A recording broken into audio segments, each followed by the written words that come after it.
kita bersyukur kepada Allah Subhanahu wa taala atas segala karunia, kemudahan, sehingga pada kesempatan ini Allah Subhanahu wa taala masih memudahkan untuk duduk di tempat ini, di tempat yang dicintai atau paling dicintai oleh Allah Subhanahu wa taala. Habbul biladi ila Allahi masajiduha. Tempat yang paling disenangi, dicintai oleh Allah Subhanahu wa taala adalah masjid-masjid.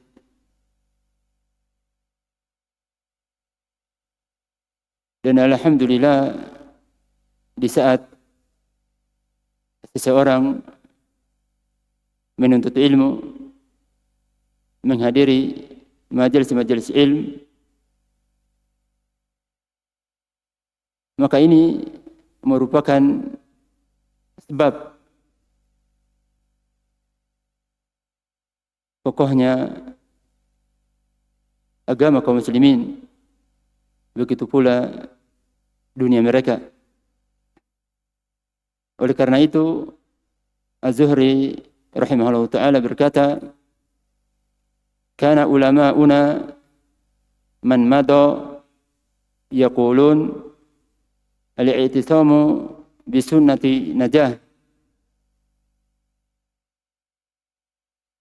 fa na'thu al-ilmi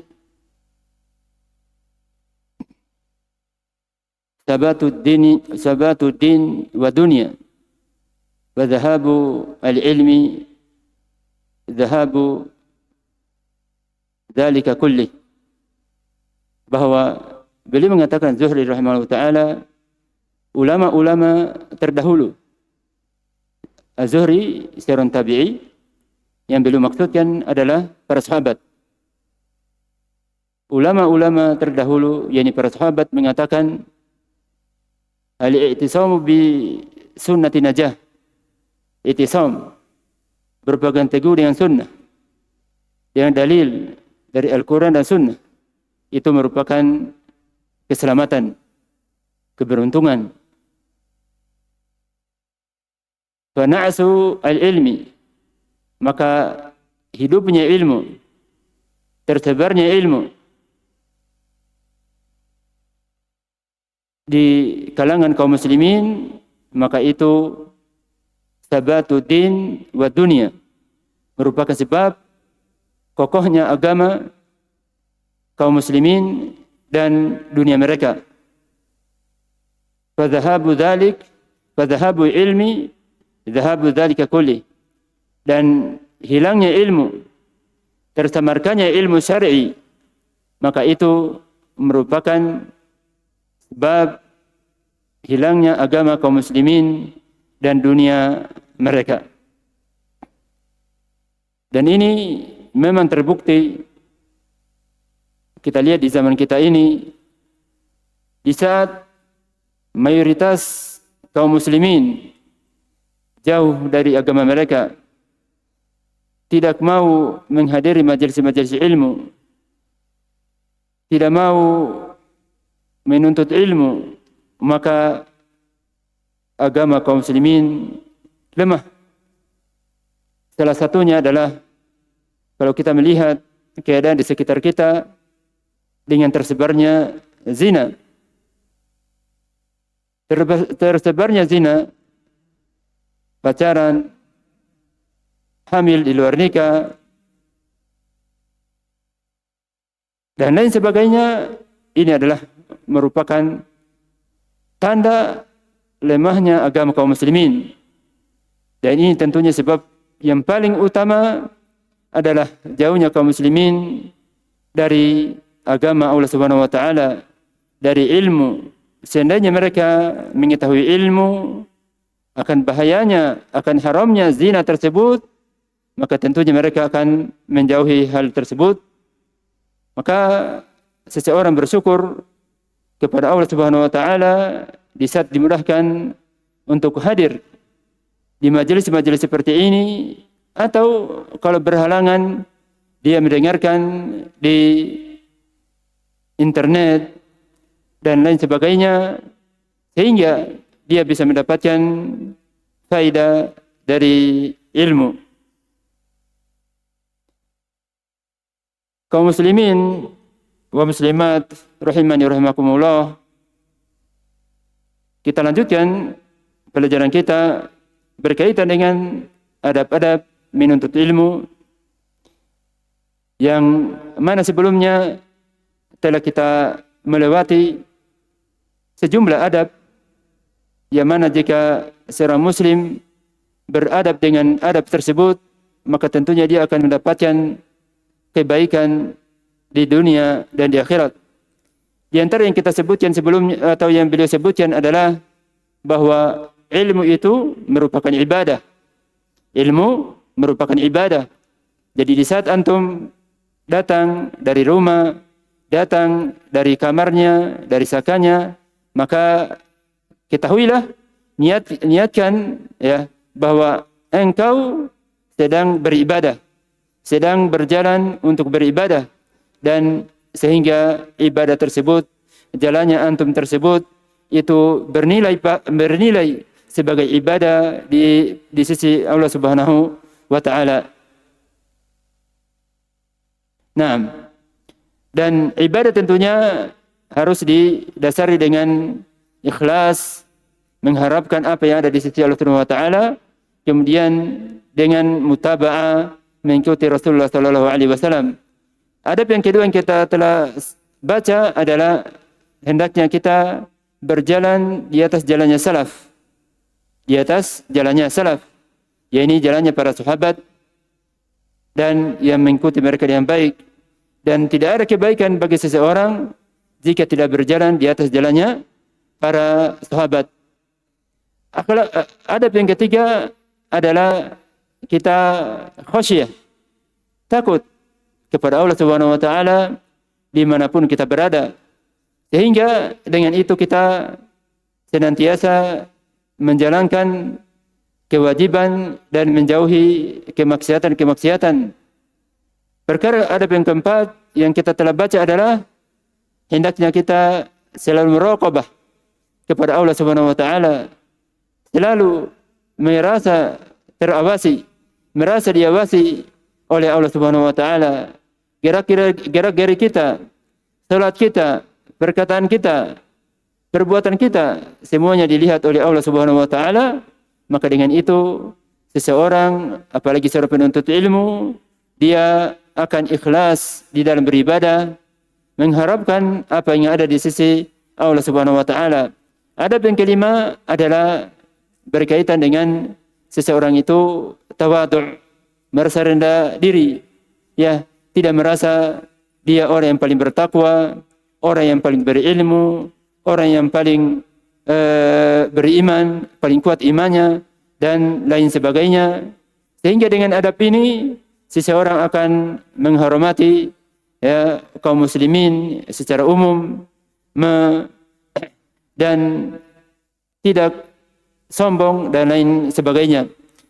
Perkara yang keenam yang kita baca pada kali ini insyaallah adalah berkaitan dengan al-qanaa'ah wa zahadah.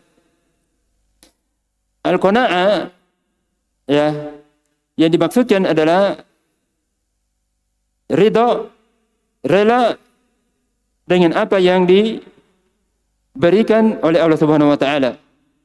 Ridha. Ya. Dia ridha dari perkara dunia yang diberikan oleh Allah Subhanahu wa taala. Sehingga dia tidak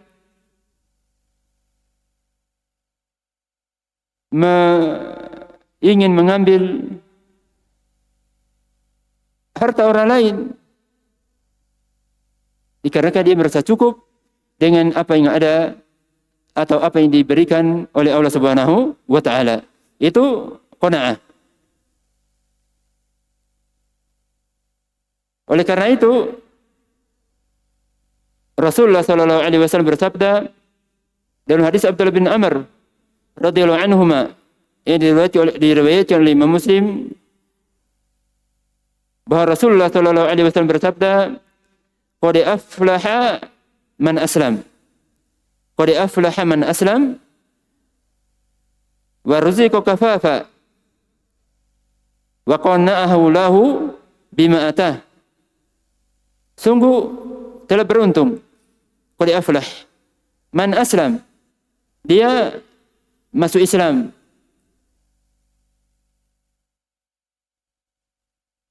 wa razaqahu wa ruziqa kafafa, dan dia diberikan rezeki yang cukup. Ya, artinya tidak berlebihan sehingga dia merasa sombong, juga tidak kurang sehingga harus meminta kepada orang lain.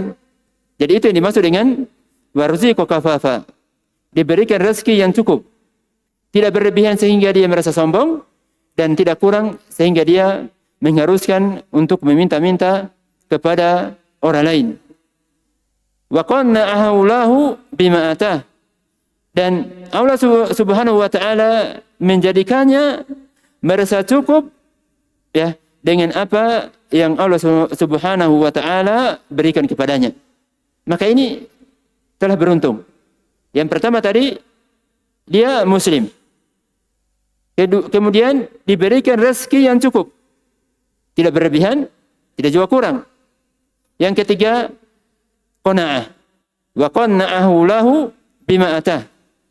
Allah Subhanahu wa taala memberikan rasa qanaah, rasa cukup pada dirinya sehingga tidak meminta-minta kepada orang lain dan juga tidak merasa sombong di saat berlebihan atau di saat ya, diberikan rezeki yang banyak.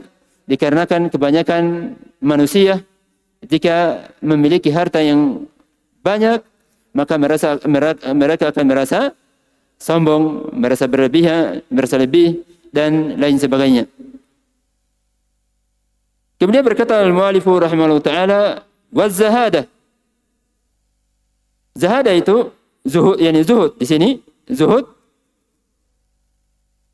Pengertian zuhud itu disebutkan oleh Ibnu Taimiyah rahimahullah ta'ala, az-zuhdu tarku ma la yanfa'u fil akhirah.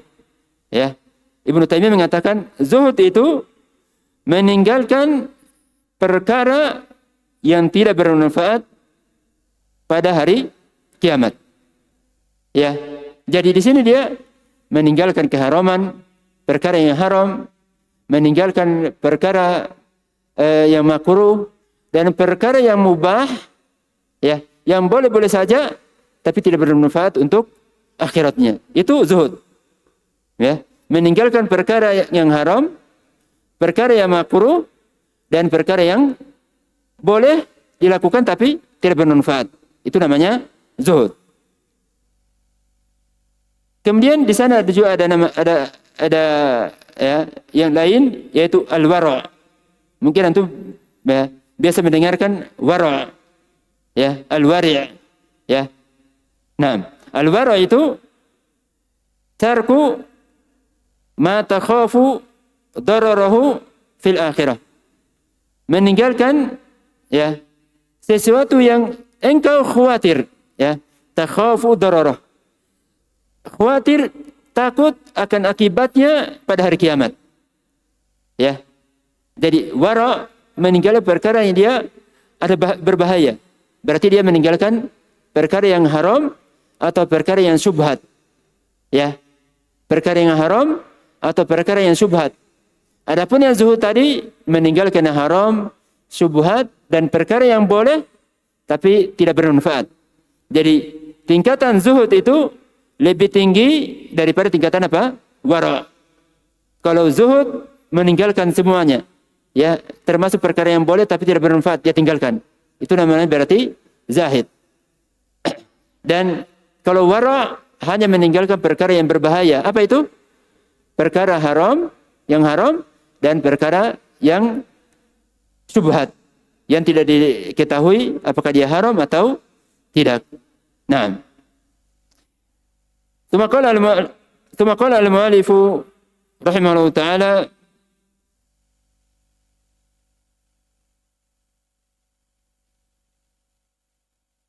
nah, atau di sini sebelum kita lanjut, ini ada faedah dari Tawus rahimahullah. Tawus seorang tabi'i ya, berkata dengan wara'. Beliau mengatakan la khaira fi insanin la wara'a fih. Tidak ada kebaikan bagi seseorang yang tidak mempunyai sikap wara'. Apa itu wara' tadi? Ya. Yani wara' meninggalkan perkara yang berbahaya, bisa mudarat di kehidupan akhirat. Jadi Tawus mengatakan tidak ada kebaikan bagi seseorang yang tidak mempunyai sikap wara', tidak meninggalkan perkara-perkara yang berbahaya pada hari kiamat. Itu tidak ada kebaikan bagi orang seperti itu. Ya, dia misalnya zina, ya, mencuri, ya, atau nauzubillah pada kehidupan kita sekarang ini, ya, antara laki-laki dan perempuan, ya, sudah tidur sama-sama sebelum nikah. Ini banyak kabar-kabar yang terjadi, ya.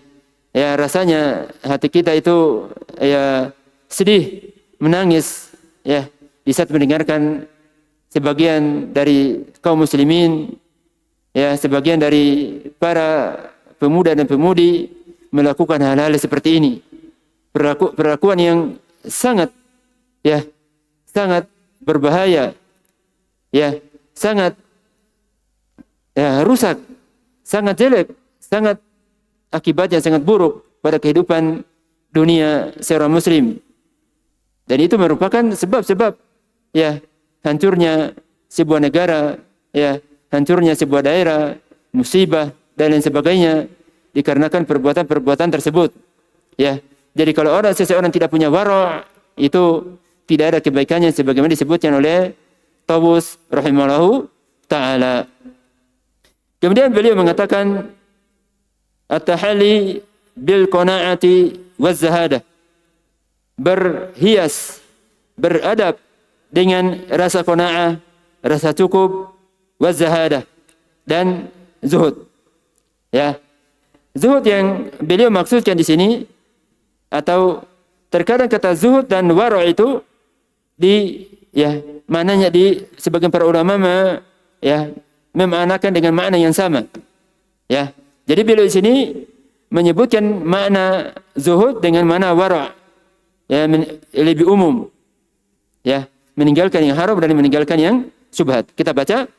Qala al-mu'allifu rahimahullahu ta'ala wa haqiqatu az-zuhdi az-zuhdu bil haram. Hakikat dari zuhud itu adalah az-zuhdu bil haram. Az-zuhud yani berarti sini menjauhi perkara yang haram. Ya. Walibti'adu an himah, dan menjauhi, ya, himah yani perkara yang dilarang. Ya, perkara yang dilarang, batasan-batasan yang dilarang. Ya. Dan menjauhi perkara-perkara yang dilarang, batasan-batasan yang dilarang, bil kaffi ani syubhat. Ya, kaf, menjauhi perkara-perkara yang syubhat. Perkara yang syubhat itu disebutkan, ya, sebagian para ulama, di antaranya Ibnu Rajab rahimahullah ta'ala, adalah allati la yatabayyanu anaha halalun aw haram. Bahwa syubhat itu adalah perkara yang tidak jelas apakah perkara ini haram atau halal. Itu namanya syubhat. Apakah ini boleh atau tidak? Itu namanya syubhat.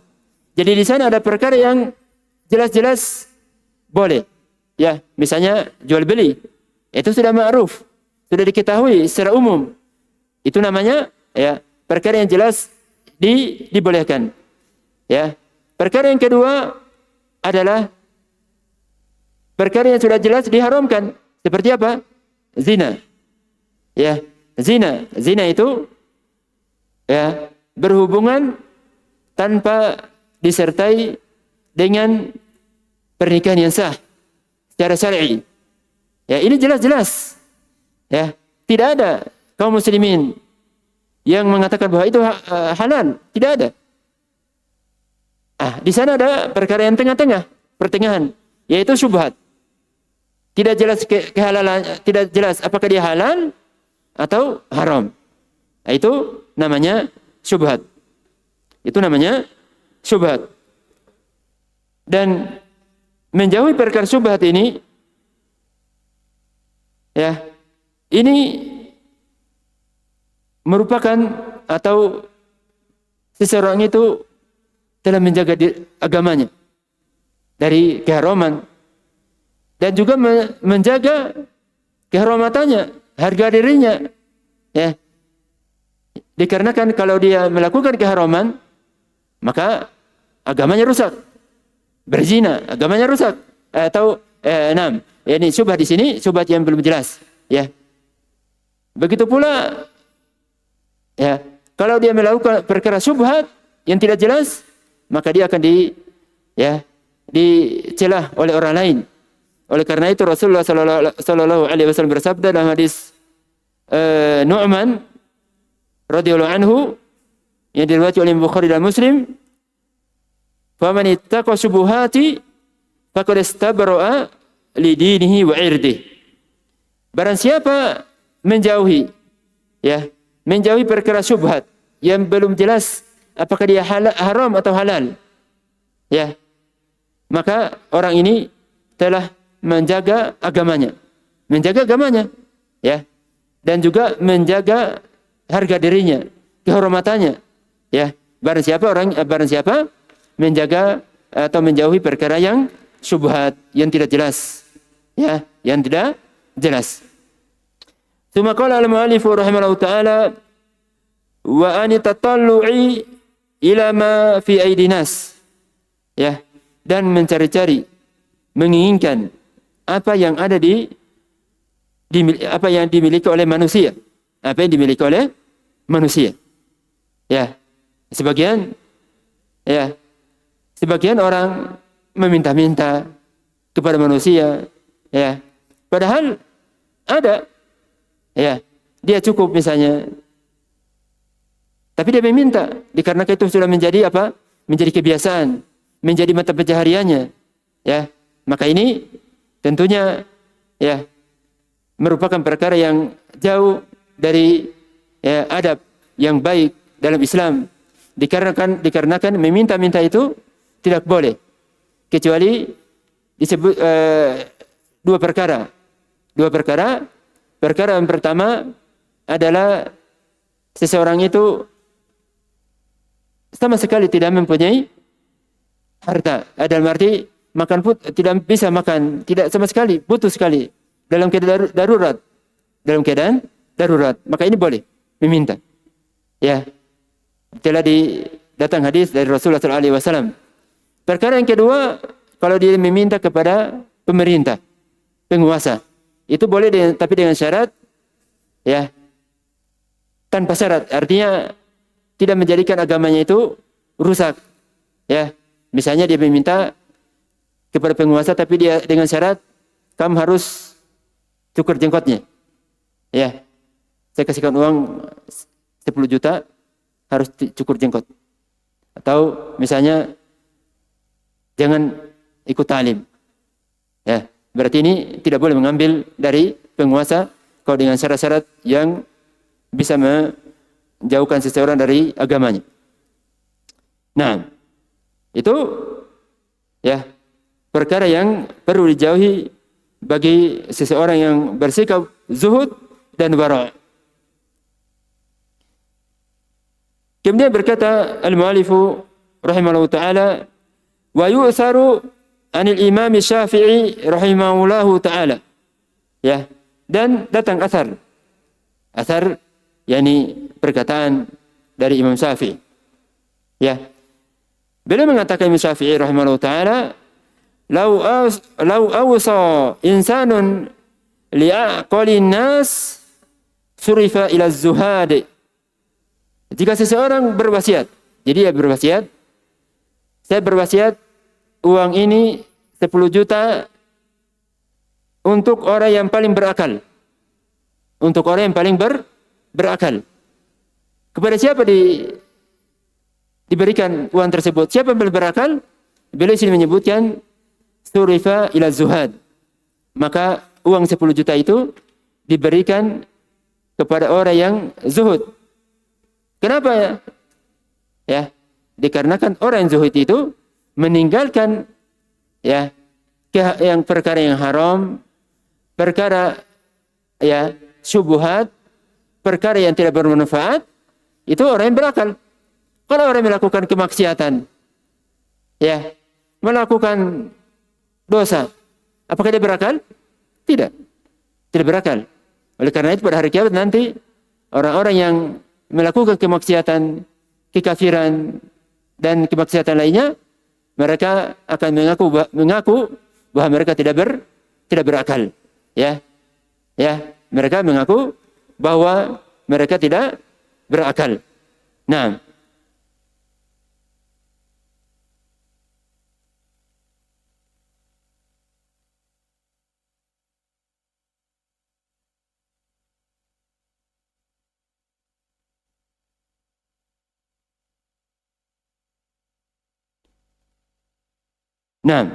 oleh karena itu Allah Subhanahu wa taala berfirman tentang orang-orang kafir pada hari kiamat. Mereka mengatakan, wa qalu law kunna nasma'u aw na'qilu ma kunna fi ashabi sa'ir. Ya, orang-orang kafir mengatakan, itu surat Al-Mulk ayat yang ke-10.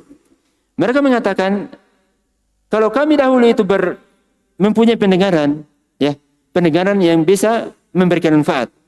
Au naqil, mempunyai akal, ya, mempunyai akal. Ma kunna fi ashabi sa'ir. Maka tentunya kami tidak masuk dalam penduduk neraka. Ya. Jadi orang yang melakukan kemaksiatan itu tidak berakal ya dengan akal yang hakiki.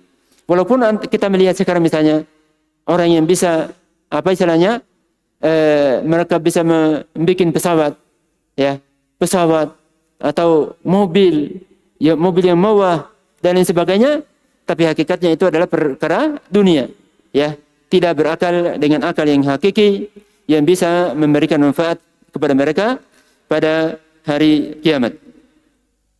Nah, jadi di sini Imam Syafi'i mengatakan kalau seseorang berwasiat 10 juta ini untuk orang yang paling berakal di kampung ini, di daerah ini. Kepada siapa diberikan uang itu 10 juta? Diberikan kepada orang yang zuhad. Kenapa? Dikarenakan mereka yang paling berakal. Ya, orang yang zuhad, ya, orang yang zuhud, wara, itu orang yang paling berakal. Ya, adapun orang yang bermaksiat, ya, itu tidak, hakikatnya tidak berakal. Nah, dan itu yang disebut oleh Ibnu Utsaimin rahimahullah taala. Ya, beliau mengatakan, "Liyana zuhad aqalun nasi haitsu jannabu ma la yanfa'uhum fil akhirah." Ya, dikarenakan zuhad itu, ya, itu merupakan manusia yang paling berakal. Kenapa?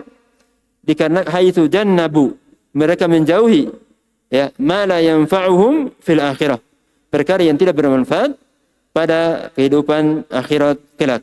Jadi itu yang disebutkan oleh Imam Syafi'i rahimahullah taala bahwa sahihnya orang yang paling berakal itu adalah orang yang zuhad, orang yang wara', menjauhi apa? Menjauhi perkara yang haram, ya, perkara syubhat dan perkara yang tidak bermanfaat lain, walaupun pada hakikatnya adalah atau hukum asalnya adalah boleh. Tsumma qala al-mu'allifu rahimahullah taala wa an Muhammad ibnu Hasan Asy-Syaibani rahimahullah taala, dari Hasan dan Muhammad ibnu Hasan rahimahullah, lamma qila lah, bisa dikatakan kepadanya, ala tusannifu kitaban fi zuhud, tidakkah engkau mengarang buku kitab yang berkaitan dengan zuhud? Ini buku khusus tentang zuhud. Ya, Beliau mengatakan, qad sanaftu kitaban fil buyu'. Sungguh saya telah mengarang kitab, ya, buku yang berkaitan dengan jual beli. Ya, beliau ditanya perkara zuhud, tapi menjawabnya buyu', jual beli. Kenapa? Ya, dikarenakan sebagaimana nanti akan disebutkan oleh mu'alif di sini bahwa zuhud itu, ya, mencakup segala perkara muamalah, ya, perkara yang berkaitan dengan manusia, ya. Nah, jual beli kah, pernikahan kah, dan lain sebagainya, ya. Nah, jadi beliau tidak mengarang kitab buku berkaitan dengan zuhud, tapi berkaitan dengan buyu', jual beli, dikarenakan, ya, dalam jual beli itu ada perkara-perkara yang harus dijauhi, ya, perkara yang haram, yang syubhat, dan lain sebagainya. Qala al-mu'allif rahimahullah ta'ala, yakni az-zahidu man yataharrazu. Di sini kitab saya ini salahnya yataharrar, ya, di kitab yataharrar, yang benar yataharraz. Di kitab yang lain sudah benar yataharraz. Nah, az-zahidu man yataharrazu ani syubhat. Zahid itu, ya, orang-orang yang menjauhi. Yataharraz, yakni menjauhi perkara yang syubhat. Apa itu syubhat tadi? Perkara yang tidak jelas apakah dia haram atau halal. Wal makruhat fi tijarat, ya, dan perkara-perkara yang makruh, ya, perkara yang makruh, ya, dalam jual beli. Wa kadzalika fi sa'iri al-muamalat. Begitu pula, ya, pada muamalah-muamalah lain yang, ya, yang di dalamnya ada perkara yang haram atau syubhat. Wa kadzalika fi sa'iri al-muamalati wal hiraf. Al-hiraf maknanya sama, muamalah, ya, jual beli, ya, dan lain sebagainya. Nah, kemudian, ya, sebelum kita lanjutkan, kita bacakan beberapa contoh, ya, supaya lebih jelas berkaitan dengan wara' dan zuhud ini. Ya, contoh yang pertama dari hadis Abu Hurairah radhiyallahu anhu yang diriwayatkan oleh Imam Bukhari dan Muslim, bahwa Rasulullah sallallahu alaihi wasallam bersabda, "Inni la anqalibu ila ahli." Saya pulang ke rumah istriku, fa ajidu tamratan saqitatan ala firashi. Kemudian saya mendapatkan ada sebiji kurma, ya, di atas tempat tidurku. Di tempat tidur di rumahnya ini, ya. Nah, sebagian kita mungkin, ya, tidak berhati-hati seperti ini, ya, di atas tempat tidurnya. Fa arfa'uha li'akulaha. Maka saya mengambilnya untuk makan, ya. Tsumma akhsha an takuna shadaqatan fa alqiha. Ya. Kemudian saya khawatir, ya, takut kalau ini, ya, merupakan tamar, kurma sedekah, dikarenakan Rasulullah SAW itu tidak boleh makan sedekah, ya. Jadi satu biji kurma tadi ingin memakannya, tapi khawatir, jangan-jangan ini sedekah, ya. Maka Rasulullah SAW tidak memakannya. Yang menunjukkan, ya, wara', ya, menjauhi, khawatir, ya, dari, ya, syubhat. Nah, perkara syubhat, ya. Maka ini menunjukkan zuhud Rasulullah SAW, ya. Nah, sampai satu biji kurma saja tidak mau dimakan, dikhawatirkan apa? Termasuk sedekah. dikarenakan Rasulullah SAW tidak boleh makan sedekah. Nah, adapun hukum fikihnya, kalau antum hukum fikih, kalau biji tamar, biji kurma antum dapat di jalan, bisa antum makan kan? Nah, yang kaidahnya, segala perkara yang tidak bermanfaat. Satu biji kurma, gula-gula, atau misalnya apalagi, nah, dan lain sebagainya, yang tidak berharga, itu bisa dimakan. Ya, bisa dimakan. Itu telah datang dari hadis Anas radhiyallahu anhu yang diriwayatkan oleh Imam Bukhari dan Muslim. Ya, Imam Bukhari dan Muslim, ya, perkara yang kecil boleh diambil. Kalau tidak berharga, ya, tidak berharga boleh dimakan. Tapi ini menunjukkan sikap zuhudnya Rasulullah SAW. Contoh yang kedua dari hadis Aisyah radhiyallahu anha yang diriwayatkan oleh Imam Bukhari, ya, berkaitan dengan Abu Bakar, ya, radhiyallahu anhu. Abu Bakar antum sudah mengetahui semua siapa Abu Bakar, orang yang terbaik umat ini, ya, umat yang paling terbaik, ya, merupakan yang paling terbaik dari umat ini, radhiyallahu anhu. Beliau mempunyai seorang budak, ya. Budak ini bekerja, budak itu boleh bekerja kemudian memberikan kepada tuannya dengan harta tertentu, misalnya 20.000 per hari, itu budak. Adapun di zaman kita tidak ada budak, ya. Budak bekerja, setelah itu, ya, hasil kerjanya, hasil hartanya diberikan kepada Abu Bakar As-Siddiq radhiyallahu anhu. Diberikan, maka Abu Bakar makan. Ternyata budak tersebut mengatakan, apakah kamu tahu, ya, apa yang kamu makan tadi? Abu Bakar mengatakan, apa itu? Yang kamu makan tadi itu saya dahulunya saya sebagai dukun. Ya, dukun itu mengetahui perkara yang akan datang. Ya, di zaman sebelum Islam itu banyak dukun, perdukunan, dan kebanyakannya benar.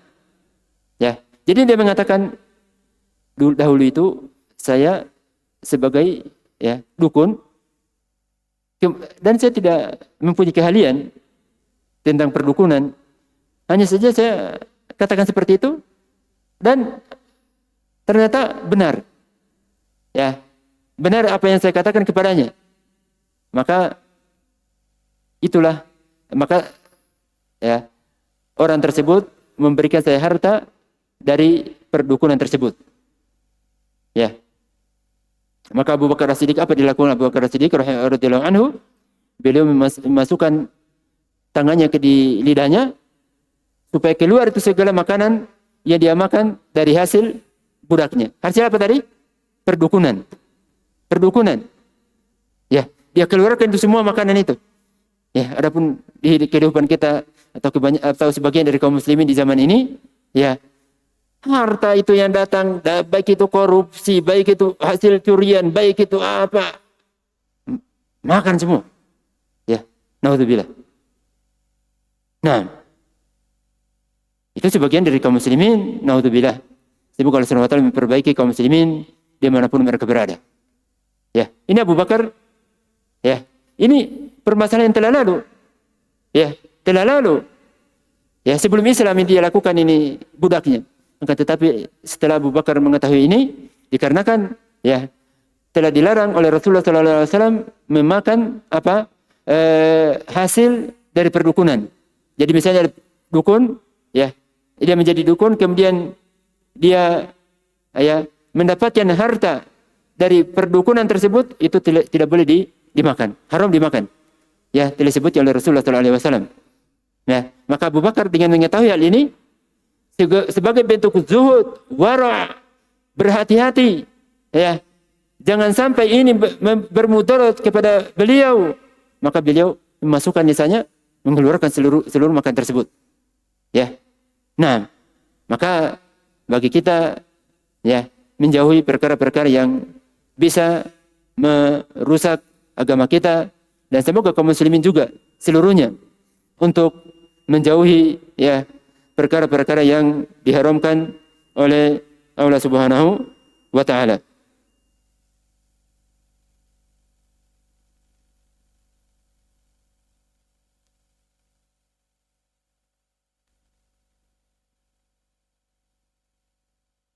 Nah, mungkin adzan awalan supaya kita tambah sedikit setelah adzan, insyaallah.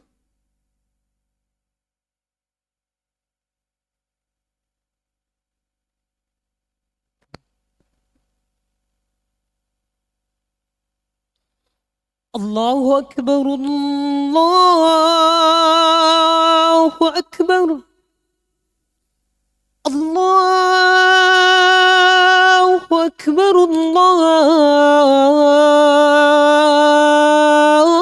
الله أكبر أشهد أن لا إله إلا الله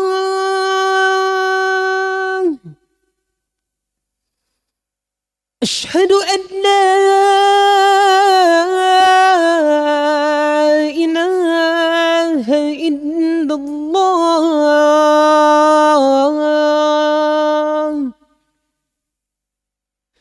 أشهد أن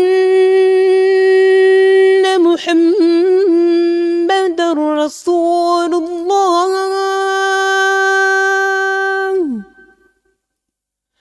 أشهد أن محمد رسول الله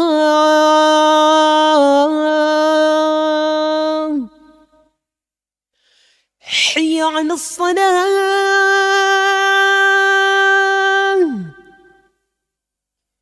حي على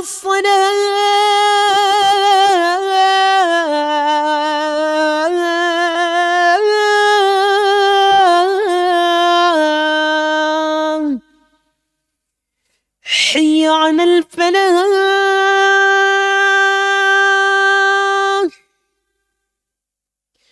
حي على الفلاح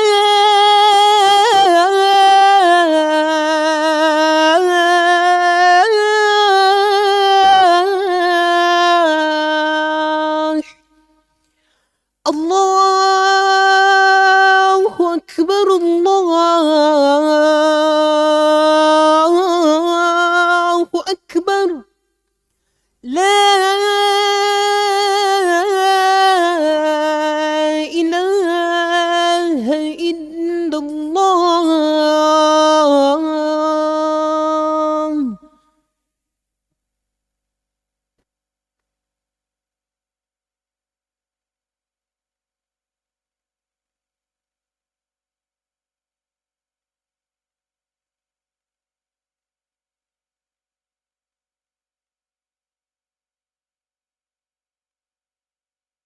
Naam. Kemudian berkata al-mu'allifu rahimahullah ta'ala, wa alaihi falyakun mu'tadilan fi ma'asyih. Oleh karena itu, hendaknya seseorang mu'tadilan. Mu'tadilan, yakni pertengahan, yang moderat, yakni normal, yang tidak berlebihan dalam kehidupannya, tidak terlalu kaya, juga tidak miskin, sehingga menyebabkan dia meminta-minta kepada orang lain. Walaupun perkara misalnya seorang itu mempunyai harta yang banyak, ya itu boleh-boleh saja, selagi dia melakukan apa yang istilahnya yang diperintahkan oleh Allah Subhanahu wa taala dalam harta tersebut, ya, dan tidak menjadikan dia jauh dari agama Allah Subhanahu wa taala di saat mempunyai harta. Boleh saja. Oleh karena itu, untuk kita kalau melihat ya para sahabat, di antaranya adalah Utsman ibnu Affan radhiyallahu anhu, begitu pula Abdurrahman ibnu Auf radhiyallahu anhu. Kedua-duanya ini orang kaya. Tapi mereka apa? Mereka termasuk dari 10 orang al-mubasysyaruna bil jannah. Telah dikabarkan ya diberikan kabar gembira kepada mereka untuk masuk ke dalam surga, pada mereka orang kaya. Ya, yang jelas seseorang kalau diberikan harta, ya, maka dia bersyukur dan ya, semangat menjalankan agama Allah Subhanahu wa taala, bersedekah dan lain sebagainya. Itu boleh saja. Ya. Akan tetapi jangan misalnya seseorang, ya, dia sebagian orang sudah mengetahui sunnah, ya, datang ta'lim, datang menuntut ilmu, akan tetapi dia ini kalau saya ta'lim terus harta saya sedikit sekali ini. Saya kerja saja ini, kerja. Ya, sebagian orang seperti itu. Maka ini yang tidak, ya, merasa cukup dengan yang ada. Ya, alhamdulillah. Tidak mungkin seseorang itu mati dikarenakan, ya, lapar, atau mati, atau misalnya dia meninggal sebelum harta rezekinya ini diambil, tidak mungkin. Jadi Rasulullah Sallallahu Alaihi Wasallam bersabda, seseorang itu dia akan meninggal dunia kecuali sudah mengambil secara sempurna rezekinya di dunia ini, ya, mengambil rezekinya di dunia ini, ya. Nah, jadi seperti itu. Tapi yang lucu juga artinya terkadang seseorang, saya ini mencari kerja saja, ya. Terkadang dikisahkan oleh Syekh Muhammad Al-Imam Hafizahullah Ta'ala, terkadang seseorang seperti itu meninggalkan menuntut ilmu, kemudian dia cari kerja berpuluh-puluh tahun tidak kaya-kaya, ya, miskin terus, butuh terus uang. Karena begitu, seseorang diberikan harta atau semakin banyak hartanya, semakin banyak kebutuhan. Jadi butuh terus, ya, cari uang terus, sehingga kehidupannya miskin terus, ya. Jadi seseorang pertengahan, ya, pertengahan, jangan dan merasa dan hendaknya dia merasa qanaah, merasa cukup dengan apa yang diberikan oleh Allah Subhanahu wa taala, merasa cukup dengan istri yang ada, ya, dengan mobil yang ada, sepeda yang ada, atau motor yang ada. Mungkin sekarang tidak ada yang punya sepeda, ya. Nah, seandainya punya sepeda itu alhamdulillah. Rasulullah SAW hanya kadang-kadang berjalan kaki, terkadang menggunakan unta atau dan lain sebagainya. Nah, bima la yushinu, bima la yashinu, ya. Nah, artinya dia mu'tadil, tidak kurang juga sehingga kekurangannya itu bisa menghinakan dirinya. Itu namanya apa? Makna dari yashinu. Bihaitsu yasunu nafsah, memelihara dirinya, ya, dari meminta-minta. Wa man ya'ul, dan orang-orang yang berada di bawah tanggung jawabnya, baik itu istrinya, anaknya, saudarinya, seandainya itu istilahnya di bawah tanggung jawabnya, ya, itu namanya ya'ul, ya, di bawah tanggung jawabnya. Nah, jadi seseorang itu istilahnya tidak, ya, mencari rezeki yang, atau berdoa dengan agar diberikan rezeki yang cukup, ya, sehingga tidak bisa memelihara dirinya dan keluarganya, ya, orang-orang yang berada di bawah tanggung jawabnya, agar mereka tidak meminta-minta. Nah, dan ini perlu diketahui juga bahwa, ya, seseorang itu, seorang istri atau seorang suami itu mempunyai kewajiban untuk memberi nafkah, pakaian, dan lain sebagainya kepada istri dan anak-anaknya. Ya, sebagian memahami bahwa kalau istri itu mempunyai harta, ya, maka hilang kewajibannya. Tidak, ya, tidak hilang kewajiban. Akan tetapi kalau istri misalnya mengatakan, ya, tidak perlu engkau berikan nafkah, saya cukupkan dengan membeli nafkah sendiri, itu boleh saja, ya. Tapi hukum asalnya adalah wajib seorang suami itu menanggung, memberikan nafkah kepada istri dan anak-anaknya. Oleh karena itu Rasulullah Sallallahu Alaihi Wasallam bersabda, "Kafa bil mar'i isman ayahbisa aman yamliku qutah. Cukuplah seseorang itu berdosa di saat dia tidak menanggung orang-orang yang apa istilahnya di bawah tanggung jawabnya. Ya. Tidak menanggung nafkah orang-orang yang di bawah tanggung jawabnya. Tsumma qala al-mu'allif rahimahullahu ta'ala wa la yaridu mawatin adh-dhillati wal hun. Ya bacanya hun, bukan han. Hun. Nah. Dan hendaknya dia ya seorang muslim dan tentunya terlebih lagi seorang penuntut ilmu untuk menjauhi perkara-perkara ya yang atau tempat-tempat yang di situ dia ya bisa dihinakan. Bisa dihinakan. Ya. Nah, misalnya dia pergi ke tempat apa namanya itu? Ya, musik, ya, orang-orang yang main musik di situ. Ya, atau tempat yang lain. Ya, yang bisa menjatuhkan kehormatan dirinya, menjatuhkan dia kepada perkara-perkara yang bisa dihinakan, tidak dihargai oleh manusia. Tsumma qala al-mu'allif rahimahullahu ta'ala, di sini beliau akan menyebutkan ya gurunya yakni Imam Shinqiti rahimahullahu ta'ala. Qal wa qad kana syekhuna Muhammad al-Amin Asy-Shinqiti ya. Dan guru kami Muhammad Amin Al-Shinqiti. Beliau ini adalah pengarang kitab tafsir namanya Adwa'u Al-Bayan. Dan itu termasuk kitab tafsir yang paling atau terkenal di zaman kita ini. Di zaman kita, dan beliau dalam tafsirnya tersebut mentafsirkan ayat dengan ayat. Ayat dengan ayat secara keumumannya. Ya. Rahimahullah al-mutawaffa fi 17 ya, di bulan tanggal 17 fi syahr Isnai Ashar, bulan 12 sana 1393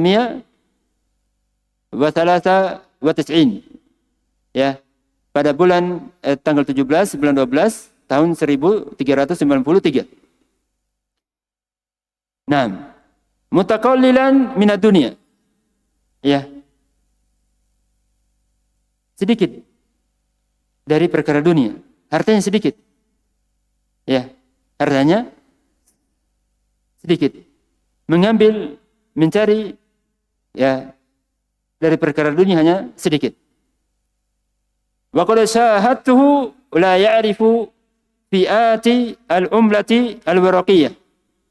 Dan saya telah menyaksikan beliau ini sampai-sampai tidak mengetahui ya nilai mata uang. Ya, nilai mata uang. Ya. Tidak mengetahui nilai mata uang. Ya. Nah. Luar biasa. Ahli tafsir tapi perkara dunia tidak mengetahui. Ya, sebagian dari perkara dunia tidak mengetahui. Wa qad syafahani biqauli, dan beliau telah berbicara langsung kepada saya dan dia mengatakan laqad ji'tu minal bilad. Ya. Saya telah datang dari kampung saya, dari Shinqit. Wa ma'i kanzun qalla ayujada 'inda ahad. Dan saya memiliki harta karun. Kanz. Ya, harta karun. Sedikit sekali orang yang memiliki hal tersebut. Ya, jarang dimiliki oleh orang lain. Ya, apa itu? Wa huwa al-qanaa'ah. Yaitu qanaa'ah, merasa cukup. Ya, merasa cukup dengan apa yang diberikan oleh Allah Subhanahu wa taala kepadanya. Itu beliau sifatkan dengan apa? Kanz, harta karun. Ya, harta karun. Nah, jadi kalau orang mempunyai harta karun, ini qanaa'ah ini, ya, akan hidup bahagia. Akan hidup bahagia. Tidak merasa kenapa saya seperti ini? Kenapa harta saya seperti ini? Dia merasa cukup. Ya, dikarenakan dia mempunyai rasa qanaa'ah, mempunyai rasa cukup dari apa yang diberikan oleh Allah Subhanahu wa taala. Tsumma qala walau aradtu al-manasib la araftu tariqa ilaiha. jika saya menginginkan jabatan, ya, adapun di zaman kita, ya terkadang, ya, mencari jabatan itu, ya walaupun, ya, dengan membunuh atau dengan, ya, berdusta dan sebagainya, melanggar syariat, penting jabatan. Walaupun umurnya sudah sekian, jabatan. Naudzubillah. Adapun beliau, masya Allah, ya walaupun jabatan hukum asalnya boleh juga, asal bisa menjalankan syariat. Nah, ya, jadi beliau sendiri mengatakan, jika saya menginginkan jabatan, ya, la araftu tariqa ilaiha. Saya telah mengetahui cara untuk mendapatkan jabatan. Ya. Telah mengetahui caranya. Walakinni la usiru ad-dunya 'ala al-akhirah. Akan tetapi saya, ya, tidak mungkin mendahulukan, mengutamakan perkara dunia dari perkara akhirat. Ya, adapun bisa dikatakan mungkin kebanyakan kaum muslimin, ya, itu dunia. Seakan-akan kehidupan dunia ini kehidupan yang abadi. Tidak mengetahui mereka di umur 60, 70 itu sudah meninggal dunia atau sudah kena penyakit, tidak enak makan lagi. Ya, tapi sangat disayangkan tidak memahami hal ini. Kebanyakan dari kaum muslimin, ya, padahal telah dikatakan oleh Rasulullah SAW, ya, dalam hadisnya, a'maru ummati baina sittina wa sab'ina sana wa qalilun man yajuzu zalik. Umurnya umatku ini hanya berkisar antara 60 sampai 70 tahun. Dan sedikit sekali yang bisa melewati 70 tahun. Nyata ini? Nyata. Saya pernah, ya, di kampung keluarga, saya di kuburan, orang awam itu kan menulis, ya, meninggal tahun, lahir tanggal sekian, meninggal tahun sekian. Walaupun dalam syariat ini tidak boleh, ya. Dalam syariat tidak boleh, cuma menjadi syahidnya, saya melihat, jadi umurnya mereka ini rata-rata berkisar 60 atau kurang, atau antara 60 70. Yang 80, 90, 100 sedikit, 1-2 orang. Itu nyata. Ya. Maka untuk apa kita mencari dunia, jabatan dalam keadaan meninggalkan dunia, dalam keadaan meninggalkan agama. Ya, tidak mau menuntut ilmu. Ya, malas-malasan beribadah. Apa faedahnya? Dunia. Setelah itu kok kita mati, apa faedahnya? Maka tentunya kerugian yang nyata bagi orang-orang yang mementingkan dunia, ya, dan meninggalkan perkara agamanya. Ya, kemudian beliau mengatakan wala abdulu. Ya, abdulu. Ini kalau dalam penuntut ilmu itu wazannya nasara. Ya, nasara yansuru, badala yabdulu. Nah, wala abdulu ilma linailil ma'aribi ad-dunyawiyah.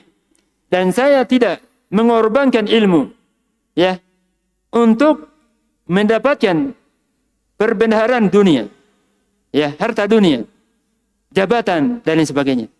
Ini, ya, luar biasa. Imam Syinqiti rahimahullah taala semoga bisa menjadi, ya, beliau mengatakan sini farahimahullahu rahmatan wasiatan, amin. Ya. Nah, semoga Allah Subhanahu wa taala memberikan merahmati beliau, ya, rahmat yang luas, ya. Ini semoga menjadi bahan pelajaran bagi kita, menjadi pelajaran bagi kita, menjadi bisa kita meniru, merealisasikan dalam kehidupan kita, ya, berkaitan dengan kisah Asy-Syinqiti rahimahullah taala. Sebelum kita tutup, kita sebutkan satu kisah yang mungkin bisa bermanfaat berkaitan dengan kehidupan kita saat ini di zaman yang penuh dengan fitnah, terutama fitnah syahwat, fitnahnya para wanita, ya. Kita sebutkan kisahnya.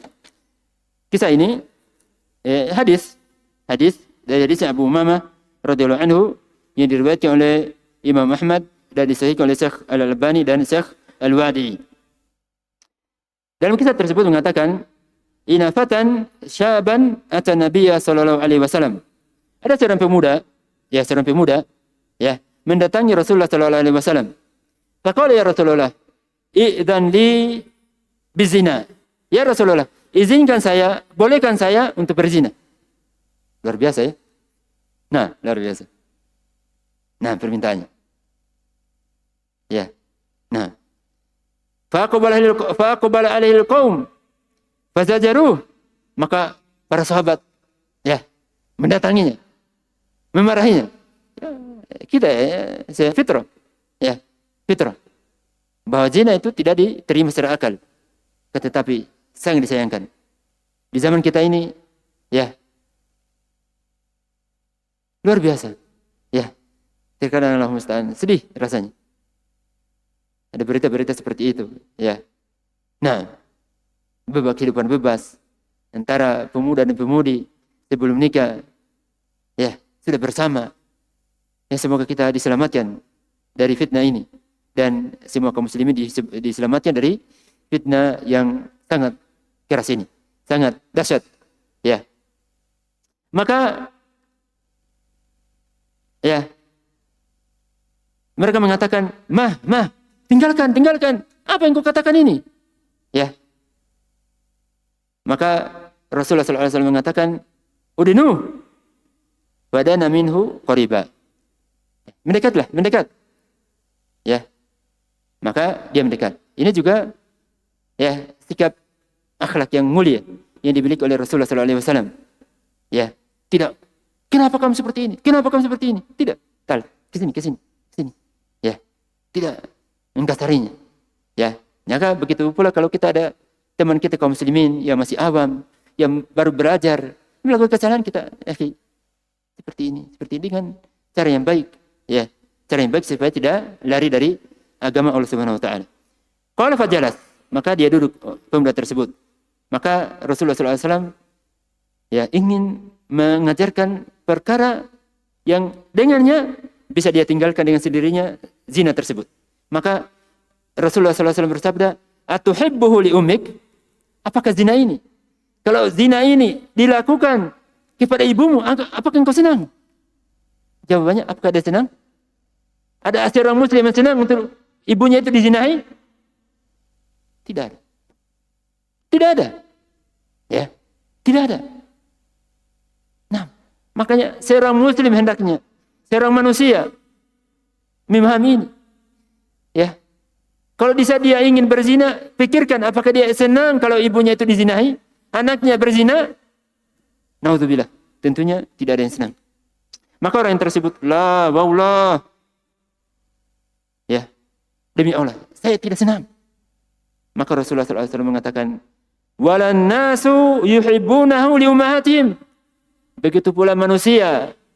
Ya, tidak ada seorang pun yang ingin ibunya itu dizinahi. Tidak ada senang.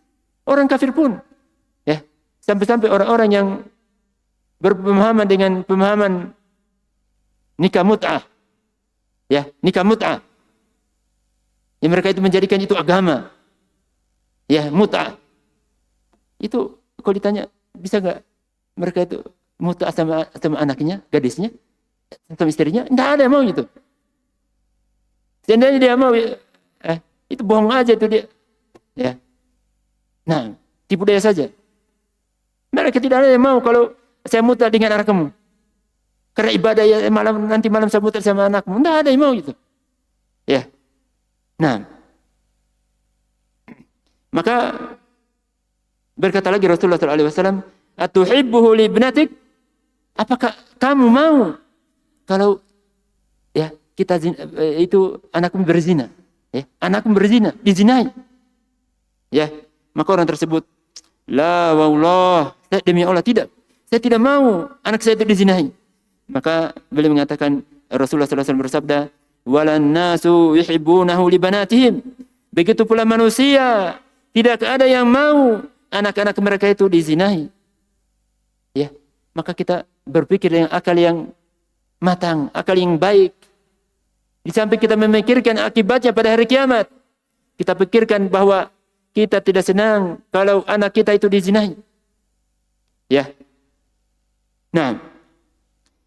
Kemudian berkata lagi Rasulullah SAW, afatuhibbuhu li ukhtik? Apakah engkau senang kalau saudarimu itu dizinahi? Ya. Qala la wallah.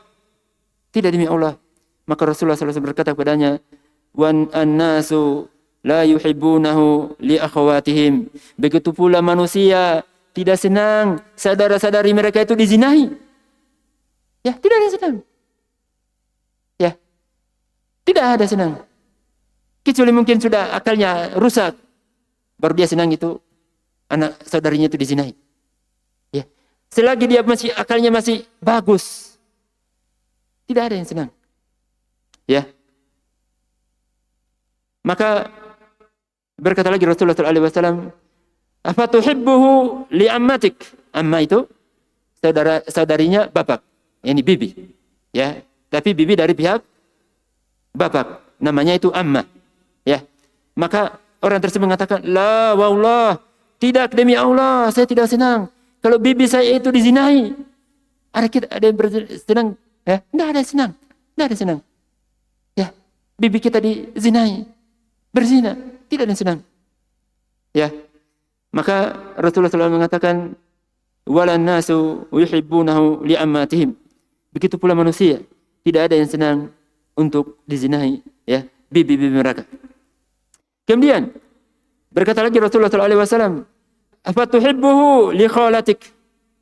Apakah engkau senang kalau bibimu dari pihak ibu, yakni saudarinya ibu. Jadi saudarinya ibu itu, saudarinya ibunya kita itu namanya khalah, khalatun. Ya, itu namanya bibi dari pihak ibu. Bahasa Arabnya khalah. Ya, apakah engkau senang kalau bibimu itu dari pihak, yakni saudaranya ibumu, saudarinya ibumu berzina? Maka la, tidak. Maka Rasulullah SAW mengatakan, walan nasu yuhibbunahu li khalatihim. Begitu pula manusia, tidak ada yang senang kalau dizinai, ya, bibi-bibi mereka. Maka Rasulullah SAW berkata kepadanya, maka meletakkan fawadu ayadahu alaih, meletakkan tangannya pada orang tersebut. Wa qala Allahumma ighfir dzambah, ya Allah, ampunilah dia. Wa tahhir qalbah, dan sucikan hatinya. Wa hasin farjah, peliharalah kemaluannya. Ya, falam yakun ba'da dzalik, ya, yaltafitu ila syai'in, ya, ila syai'in min dzalik. Maka setelah itu, setelah kejadian ini, ya, dengan, ya, nasihat ini dari Rasulullah SAW, maka orang tersebut sama sekali tidak menoleh, tidak menginginkan perkara zina. Ya, maka bagi kita menjadikan ini hal pelajaran bagi kita, bagi hidup kita, dan menasihati orang-orang yang terjatuh bermudah-mudahan dalam perkara wanita, ya, perkara wanita yang sangat dikhawatirkan akan musibah-musibah melanda kaum muslimin di saat tersebarnya zina ini, tersebar zina, tersebar perlakuan-perlakuan yang melanggar syariat, maka itu adalah merupakan sebab yang bisa mendatangkan musibah, ya, kepada kaum muslimin. Begitu pula saya di sini tanbih, ya, sebagai tanbih, peringatan bagi para wanita, ya, para wanita atau sebaliknya para laki-laki, ya, jangan kita misalnya dikarenakan kita melihat di internet, ya, di internet karena, ya, dia fotonya wanita yang telanjang atau semacamnya, ya, kita lihat, jangan, ya, jangan kita lihat, ya, dikarenakan Allah Subhanahu wa taala telah memerintahkan untuk, ya, menundukkan pandangan. Jangan kita bermudah-mudahan melihat gambar wanita, ya, karena itu dosa, ya. Oleh karena itu dalam Muslim Rasulullah SAW bersabda kepada salah seorang sahabat, ya, di saat ditanya, kita melihat seorang wanita tidak sengaja, ya, tidak sengaja, maka Rasulullah SAW mengatakan, pandangan pertama itu untukmu, artinya kamu tidak berdosa. Tapi kalau misalnya itu cantik tadi itu, ya, dia lihat lagi, ini dosa berarti. Yang keduanya dosa. Kalau pertama kalinya antum tidak sadar jalan, ini lihat wanita, ya, ini tidak mengapa, tidak berdosa kita. Tapi kalau antum pikir hati, apa tadi itu, apa itu, cantik atau apa itu, hitam atau apa itu, di sini berarti dosa, ya. Makanya kita jangan bermudah-mudahan di internet dan lain sebagainya. Kemudian juga peringati kepada para wanita, di saat seorang ustadz berpendapat bolehnya ya tampil di video dan lain sebagainya, bukan berarti itu sudah halal. Kita lihat, enggak. Ya. Dan ini kebanyakan dari ya para wanita bermudah-mudahan dalam hal ini tidak. Bukan berarti itu halal. Ya, yang halal kita dengarkan ceramahnya. Ya. Adapun ya wajahnya bukan kita ya, bukan bermudah-mudahan melihat wajah para laki-laki, para dai yang mereka berpendapat tentang bolehnya tampil di video. Dan itu ya, kalau telah difatwakan sebagian para ulama akan bolehnya kalau itu ada masalah, ada kebaikan dakwah. Tetapi ini bukan dalil bahwa seorang wanita sudah boleh, sudah halal melihat wajahnya. Tidak. Oleh karena itu Rasulullah SAW berfirman, wa qul lil mu'minati yaghdudna min absarihin. Katakan wahai Rasul kepada para kaum mukminat untuk menundukkan sebagian pandangan mereka yang tidak halal. Ya. Melihat wajahnya laki-laki, wajahnya dai di video tidak halal. Yang halal suaminya, ya, anaknya, boleh-boleh saja. Ya, atau di saat nador mau nikah, itu boleh-boleh saja. Adapun bermudah-mudahan dalam hal ini maka merupakan perkara yang melanggar syariat, maka bagi kita untuk mengambil pelajaran dari apa yang kita sebutkan, semoga Allah Subhanahu wa taala memberikan keistiqomahan kepada kita, kepada kita. Ya, di zaman yang penuh dengan fitnah ini, semoga Allah Subhanahu wa taala memberikan keistiqomahan kepada kita semua dengan tetap semangat untuk menghadiri thalabul ilm. Karena menghadiri thalabul ilm itu, majelis-majelis ilmu itu bisa menghidupkan hati kita sehingga bisa menjauhkan kita dari perkara yang tidak diinginkan, perkara yang haram, perkara yang syubhat dan lain sebagainya. Dan semoga Allah Subhanahu wa taala memberikan kepada kita ilmu yang bermanfaat, kemudahan dalam mengamalkan ilmu kita, dan semoga Allah Subhanahu wa taala memberikan pahala bagi orang-orang, bagi kita semua dan setiap orang yang mendengarkan kalimat ini, mendengarkan pelajaran ini, dan semoga Allah Subhanahu wa taala mengumpulkan kita semua dan orang-orang yang mengambil faedah dari pelajaran ini dalam jannah, dalam surga Jannatul Firdaus, dengan mendapatkan berbagai kenikmatan yang besar di sisi Allah Subhanahu wa taala. Subhanaka Allahumma bihamdik asyhadu alla ilaha illa anta astaghfiruka wa atubu ilaik.